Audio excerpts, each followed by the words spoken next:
последните години Пловдив и агломерацията са едни от най-бързо развиващи се в икономическо отношение райони. Ако не бяхме направили най-модерната на Балканите пречиствателна станция на Ягодовско шосе, ако не бяхме започнали работа по южния обходен колектор, както и връзката с северния, няма как този разцвет на Пловдив да продължи. Защото бихме изпаднали в ситуация, в която да не могат да бъдат поети отпадните води. Това е свързано и с тежки екологични проблеми, наводнения и така нататък. Тоест, тази инфраструктура е абсолютно задължителна на Пловдив да се случи.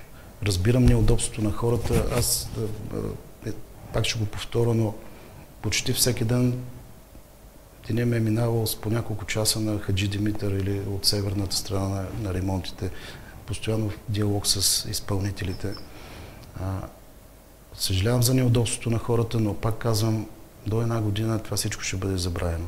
Но това е абсолютно необходимо. Без него Пловдив няма как да се развива.